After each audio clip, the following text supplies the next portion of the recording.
Bueno, nos convoca entonces el tema de la tabla periódica de los elementos. Vamos un poco a la Rusia del siglo XIX, Mendeleev. Ahí, doctor Fasoli, si nos puede ilustrar un poco de, el origen de la tabla periódica. La tabla periódica o los intentos de sistematizar a los elementos químicos es algo anterior a Mendeleev. Hubo varios intentos e incluso Occidente atribuye gran parte del descubrimiento a Newlands, pero la realidad es que lo que Mendeleev estableció, que es la ley periódica, es absolutamente original y tiene cosas novedosas con respecto a otras tablas periódicas. Que en su momento las propiedades atómicas, las propiedades químicas y físicas de los elementos son una propiedad periódica de sus masas atómicas, había dicho Mendeleev. Después, al poco tiempo, se descubre que en realidad era propiedad periódica de los números atómicos, pero que no cambia la situación de base, porque Mendeleev tuvo algunas genialidades que otros no se atrevieron a hacer. ¿Cuáles serían esas genialidades? Que al ordenar se dio cuenta que algunos elementos no caían en las familias que él esperaba que cayeran, y contradiciendo a su ley, los puso en el orden que él esperaba por propiedades. Y además dejó huecos en los lugares donde él esperaba que hubiera nuevos elementos. Fue un gran científico, pero además un hombre afortunado, porque los elementos se descubrieron a los pocos años de estar él en vida.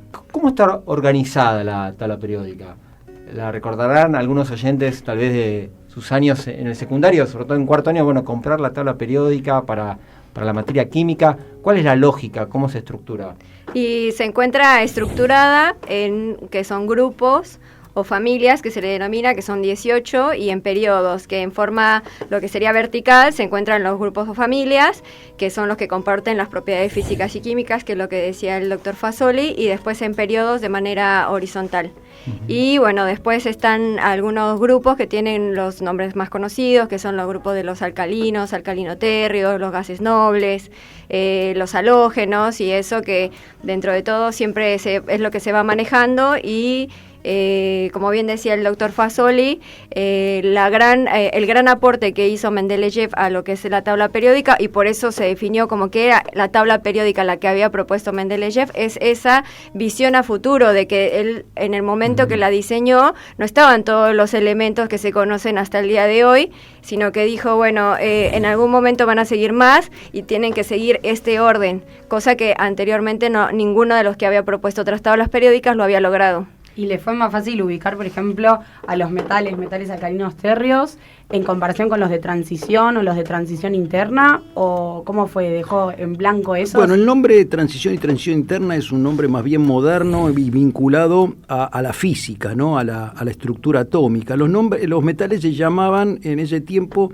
metales relacionados y metales similares. Los de transición interna, los similares, los de transición relacionados. Yo los sigo llamando así. Pero no por arcaico, sino porque es más representativo de lo que son las propiedades. Los elementos, esos elementos se comportan como una gran familia horizontal. Entonces está bueno llamarlo de esa manera, y después, por supuesto, cuando uno explica estructura atómica, mostrarle por qué se llaman transición y transición interna. ¿Y cuál sería la relación con la física, ¿no? Porque Mendeleev mismo era químico y físico, y uno ve bastante esa unión. De hecho, en la escuela existía la materia física-química. Físico-química, que claro. Sí, a ver. La materia físico-química, no hay ni física ni química, y vamos a ir de tema. Pero sí hay una relación muy fuerte entre los elementos, sí. Lo que ocurrió es que cuando a los pocos años, y no tan pocos, son unos 20, 30 años, se empieza a encontrar la estructura del átomo. A través de la configuración electrónica se logra dar una explicación en base a configuración electrónica, niveles de energía, y fundamentalmente electrones de valencia, los electrones de combinación, por qué los elementos tenían la valencia que tenían y por qué estaban ubicados donde estaban ubicados. Por supuesto que en el medio hay una serie de leyes también empíricas, las leyes de Abbe, etcétera, que permiten predecir los números de valencia y que después fueron tomando forma con la explicación física. Pero eso ya ha avanzado la década del 30. ¿Y este concepto del peso atómico, qué sería? Para contarlo así sencillamente. La masa atómica es esencialmente cuál es la masa de un elemento con referencia a uno que está tomado como patrón. Originalmente era el elemento más liviano, que era el hidrógeno, y después se fue tomando un patrón más estándar. Pero básicamente es eso. Surge de que la química es una disciplina experimental, ¿no? Entonces, cuando se miden gases, los investigadores ponían una determinada cantidad de gases a igual presión y temperatura, partiendo de la hipótesis de que a igual presión y temperatura en ambos recipientes había la misma cantidad de moléculas. Podían saber que si este gas pesaba más que la molécula de este gas pesaba más que la de este otro. Y en base a eso y a hacer relaciones, refirieron todo primero a la molécula de hidrógeno, después aceptando que la molécula de hidrógeno tenía 2 átomos, al átomo de hidrógeno, y de ahí sale una escala natural que llamamos masas atómicas relativas. Y Clara, ¿qué información encontramos en la tabla periódica de cada elemento? Información básica. No, lo lindo es cuando uno mira la tabla periódica y empieza a trabajarla, y entonces ese ordenamiento y esas propiedades que le van dando, entonces uno empieza con los metales y termina con los no metales, los gases nobles, los que no reaccionan con nada.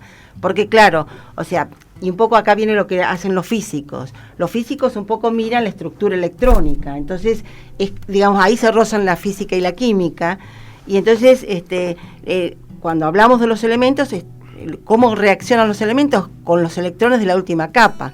Si tienen libre esa última capa, son más reactivos que si la tienen completa, porque son neutros, son inertes. Entonces, por eso, si uno empieza a mirarla, empieza con los metales. Entonces, empieza a asociar, por ejemplo, en análisis sensorial, todo el gusto salado. Si nosotros, ¿quién da el gusto salado? El cloruro de sodio. Es el sodio el que está dando el gusto salado básico, ¿no? Entonces uno empieza a mirar la primera línea, dice litio, sodio, potasio. A medida que avanzamos hacia abajo en esa columna, empieza a crecer el radio, es más grande el átomo. Entonces, el salado empieza a tener, a medida que crece el átomo, empieza a tener un gusto amargo. Por eso el sodio no se puede suplementar por el potasio, que ya empieza a tener gusto amargo. Y si subimos para arriba, el litio sería el ideal, pero es tóxico, entonces no se puede usar para consumo humano. Entonces, y así vamos viendo las propiedades. Después seguimos, entonces empieza a aumentar, ya la columna de al lado ya son átomos más grandes, entonces así vamos creciendo. Y terminamos en los gases nobles, que se llaman así porque no reaccionan. Entonces, si uno mira la tabla periódica, es como que empieza a encontrarle sentido a todo lo que nos rodea. Y también tiene colores, según los estados de agregación, ¿puede ser? Los colores, no. Según estados de agregación y fundamentalmente cómo se comportan frente a la excitación, frente a la llama o cosas por el estilo. ¿Cómo la utilizan ustedes en el trabajo? Clara ya adelantó algo en vinculación con los alimentos. Ismari, ¿cómo la utilizás? Bien, desde la química de los alimentos, que es lo que hacemos en el laboratorio acá con los chicos que estudian ingeniería en alimentos, muy útil. En realidad ya viene de una formación con bastante químicas. Desde el principio, ya cuando llegan a química de los alimentos, creo que han transitado unas 9 químicas aproximadamente, o sea que ya saben tema de la tabla periódica muy bien. Y lo que nosotros les hacemos llevar toda esa información al campo de los alimentos, es decir, poder determinar, por ejemplo, una materia en una muestra X, por ejemplo un dulce de leche, la presencia de cenizas, que es resultado de la materia mineral que está presente, y eso se traduce también en que por ese resultado de un valor de cenizas se puede detectar una adulteración o no en el mismo alimento. Entonces, en ese caso, o en el caso de los vinos, determinar el dióxido de azufre que se agrega, entonces necesitas hacer una reacción química y reportarlo como azufre en realidad, como dióxido de azufre, y ahí tenés que considerar sí o sí el peso molecular y hacer los cálculos de las concentraciones que esté en esa muestra, en este caso de vino, y si cumple o no con la regulación. Entonces todo el tiempo estás manejando lo que son los pesos moleculares de lo que serían los elementos químicos, y eso te ayuda a reportar o no la composición incluso de un alimento. O sea,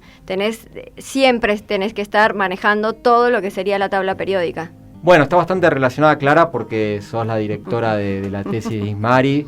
¿Cómo es en tu caso? ¿Cómo la has utilizado en tus investigaciones? No, o sea, a mí lo que más cercano tengo es haberlo visto sobre todo o sea, lo que recuerdo de la secundaria, por ejemplo, ¿no? Que a mí, o sea, evidentemente me gustaba la química, porque yo la veía y como que la disfrutaba, y veía cosas que me llamaban la atención. O sea, ver publicado, ¿por qué, por ejemplo, el hielo flota y no tendría que flotar? Entonces, ¿por qué ese tipo de cosas? Y responderte esos por qué. Y es todo química eso. Realmente para mí fueron descubrimientos que uno iba haciendo pequeños, pero eran descubrimientos. Y después me pasó que yo daba un curso de ingreso, estaba en la Universidad Nacional de La Plata, y también daba química para el curso de ingreso, y también enseñarle a los chicos, o sea, esas pequeñas curiosidades, es como que se van enganchando, y entonces la química es la química de la vida, ¿no? Claro. ¿Un químico llega a memorizar la tabla periódica, a saberla? Se llega a memorizar. ¿Las valencias también? Eso es lo que voy a contarte ahora. Mira, por lo pronto, uno termina viviendo con la tabla periódica. Y cuando uno trabaja en química, la gran capacidad predictiva que tiene la ley periódica es lo que hace que uno, por ejemplo, está probando con algo con cobre y uno dice, bueno, probá a ver qué pasa con plata y oro. Está probando con mercurio y probá con zinc y cadmio. Entonces va relacionando eso. En cuanto a tu pregunta, mira, hace muchos años, yo era muy jovencito, era jefe de trabajos prácticos, y tenía una alumna que venía de Alemania. Y decía, bueno, ¿cómo ves la carrera acá? Y dice, muy bien, pero usted pierde mucho tiempo. A ver, ¿en qué? Y a nosotros en una semana nos encierran a estudiar la tabla periódica y las valencias, y adelante. Y eso es una cosa que yo siempre quise aplicar, porque eso fue lo que me enseñó mi padre. Mi papá, cuando yo estaba en la primaria, terminando la primaria, me dijo, estudiate esto y después hablamos. Como si fueran las tablas de multiplicar. Como si fueran las tablas. Después salió una escuela que decía que todo era razonado. Las fórmulas son razonadas. Las fórmulas se explican. Pero la realidad es que Dalton no razonaba las fórmulas. Claro. Representaba con símbolos determinados compuestos y después se le fue encontrando una explicación. Pero primero había que saber química, y saber química era saber observar la naturaleza. Entonces no hay que tenerle miedo a aprender cosas de memoria. Porque de esas cosas después uno se sorprende más cuando le encuentra la explicación. Sí. Esto era por esto, sí, pero pensá que a esta gente se le ocurrió 100 años antes de la estructura atómica, y eso es lo asombroso. ¿Por qué les parece que es importante que las Naciones Unidas hayan decidido tomar este año 2019 como año de la tabla periódica? El siglo XIX fue un siglo interesante. Es un siglo de un gran boom científico, es el siglo donde empieza la estructura atómica, queda dormida durante casi 90 años hasta que vuelve a explotar a fin del siglo XIX, porque en realidad desde que se propone la estructura atómico-molecular, que ya venía de la época, la idea de Demócrito, en realidad en el siglo XIX no hacían falta ni los átomos ni las moléculas, porque era el siglo de la energía, y con la energía y la termodinámica se explicaban las máquinas y el progreso, hasta que viene Boltzmann y dice, no, pero las moléculas tienen existencia real. Entonces pasan 90 años oscurecidos para la teoría atómica y de pronto aparece alguien como Mendeleev que tiene esta idea brillante, pero es una idea pedagógica. Mendeleev estaba angustiado porque estaba enseñando química en forma desordenada, le costaba mucho a él, le costaba mucho a los estudiantes tenían cosas para aprender, pero ni siquiera las valencias, lo que tenían eran propiedades. Y entonces empezó a buscar relaciones. Y buscando relaciones, las encontró, soñó aparentemente, él recortaba tarjetas, iba armando la tabla periódica y soñó el armado. Claro. Tema para discutir en otro programa sobre creatividad, ¿no? Cómo uno se conecta en todo momento con sus preocupaciones, ¿no? Y un sueño trascendente tuvo. Sí, hubo no mucho, son los míos no son tan trascendentes. Yo te aseguro que sí va. Pero bueno, y con eso le encontró el ordenamiento y bueno, y salió la ley periódica, que yo creo que, bueno, el tema de llamarlo año de la tabla periódica es más que nada por el conocimiento público, pero en realidad es el año de la ley periódica. Claro.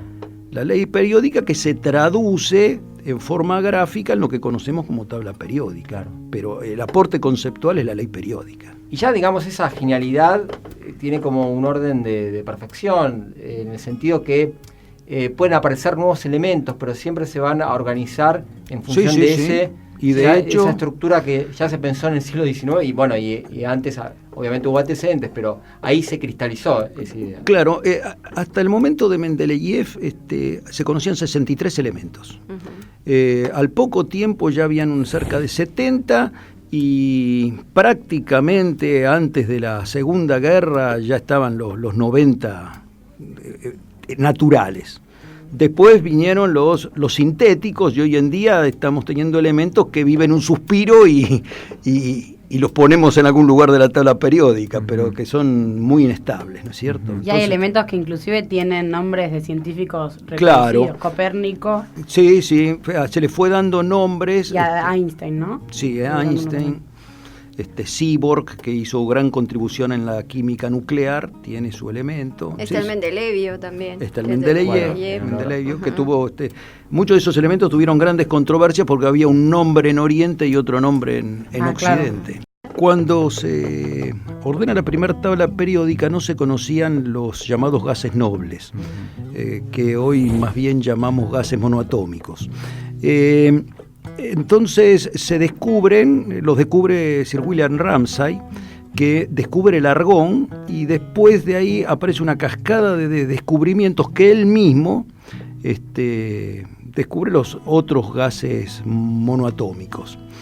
Y él los asigna con el número 0 en la tabla periódica, ubicándolo como sustancias no reactivas.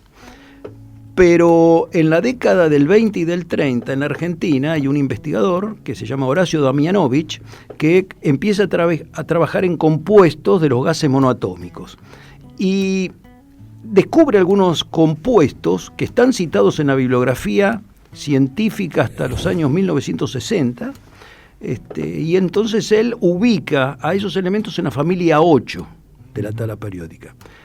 O sea, tiene una gran controversia justamente contra la teoría de la nulivalencia.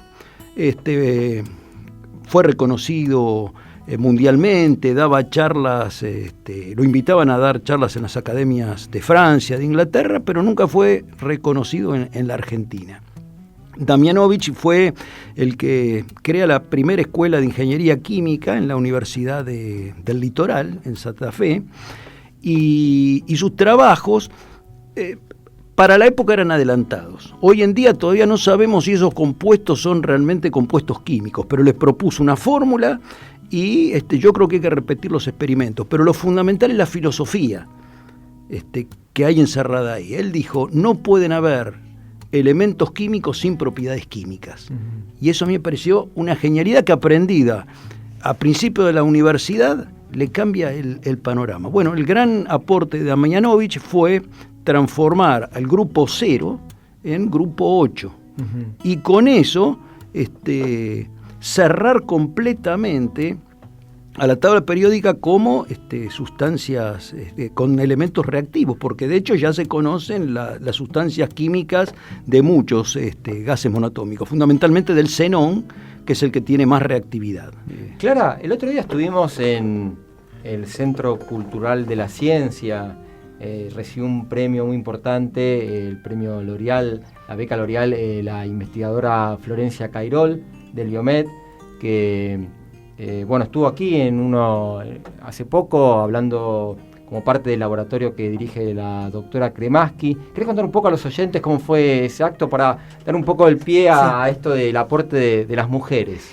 Sí, la verdad que es un orgullo para la UCA como universidad que una investigadora joven del Biomed, que es la unidad ejecutora de doble dependencia UCA-CONICET, haya recibido el premio L'Oréal, que es a la mujer en la ciencia. El premio L'Oréal UNESCO, que estamos unidos por la UNESCO acá, es un premio que se le da a la mujer en la ciencia y tiene dos premios principales, uno a una joven investigadora y otro a una investigadora de trayectoria.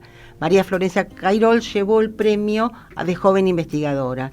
Y la verdad que fue muy interesante porque yo sabía que era un premio muy importante, pero no sabía el alcance, porque es un premio mundial donde L'Oréal pone dinero para este premio, porque son premios en dinero, y ha premiado en 12 años que lleva de ediciones este premio a 102 mujeres en la ciencia, de las cuales 3, después de recibir el premio L'Oréal, han seguido en su carrera, 3 recibieron el premio Nobel, con lo cual es un premio de muy alto nivel.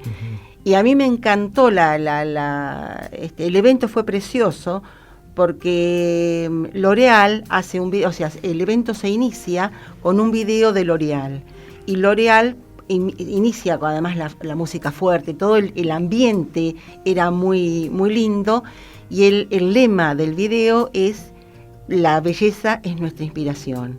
Con lo cual fue fantástico. Y la química también inspira, o sea que es muy lindo. A ver, estuvo muy lindo y por eso también ahí se habló mucho de la mujer en la ciencia y se dieron números que yo desconocía y la verdad que me llamaron la atención, porque dijeron que en la carrera del CONICET, de investigador del CONICET, empiezan 6 mujeres cada 10 varones, terminan en como investigador superior del CONICET, que es la máxima categoría, terminan 2 mujeres cada 10 varones y en el directorio del CONICET hay una sola mujer. Claro.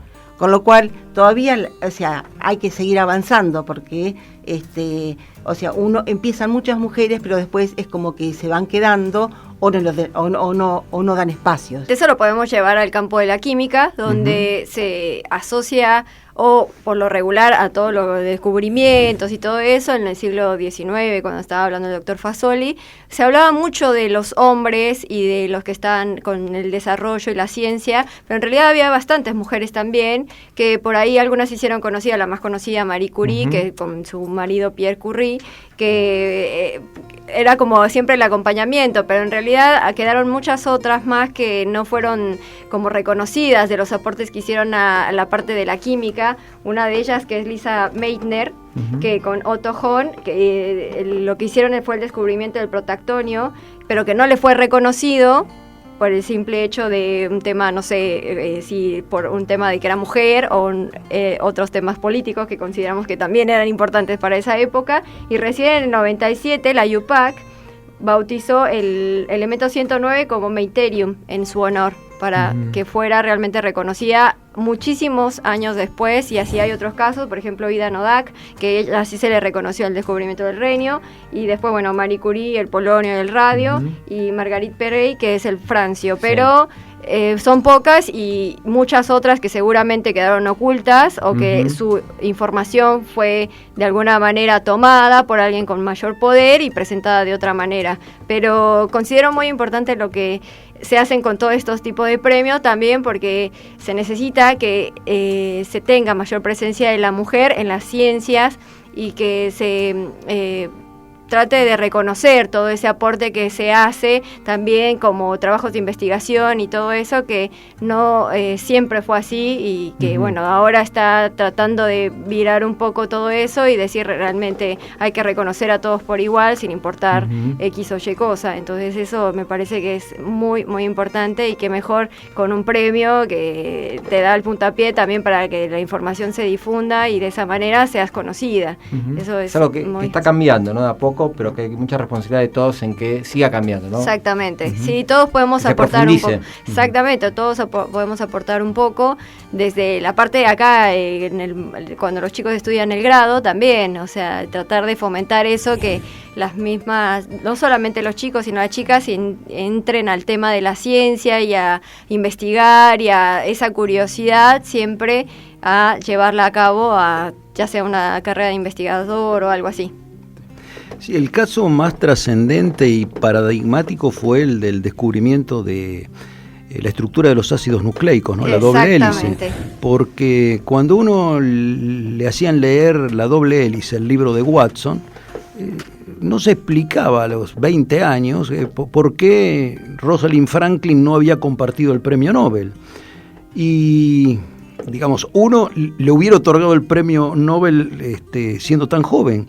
Y muchos años después, en la década de los 90, Watson reconoció que deliberadamente la habían apartado, ¿no? Sí. Rosalind Franklin además murió muy joven porque se dedicaba a rayos X y sufrió las consecuencias de la radiación, con lo cual las pagó mal todas. Así que ese yo creo fue el caso más trascendente de una situación, por lo menos que se vivió. De hecho, Watson vino en los años 90 a la Argentina y en su conferencia no habló de Rosalind Franklin. Es que no se habló durante mucho tiempo. No, es muy reciente. ¿Qué va a hacer la UCA para conmemorar este año de la tabla periódica? Bueno, este año nos unimos a los eventos mundiales. No podíamos dejar de participar con toda la química que se da dentro de la universidad. Entonces, con la Facultad de Ingeniería y Ciencias Agrarias se ha organizado una jornada por el 150 aniversario de la tabla periódica. Creo que es ninguna universidad, como universidad, porque una cosa son las escuelas químicas, ninguna universidad puede estar ajena a esto. Yo creo que es un evento que trasciende a la química, ¿no? Claro. Porque como decía Ismari, no solamente hay química en todo, sino que la química es parte de la cultura. Claro. Entonces hay que tomarlo así, como un evento cultural.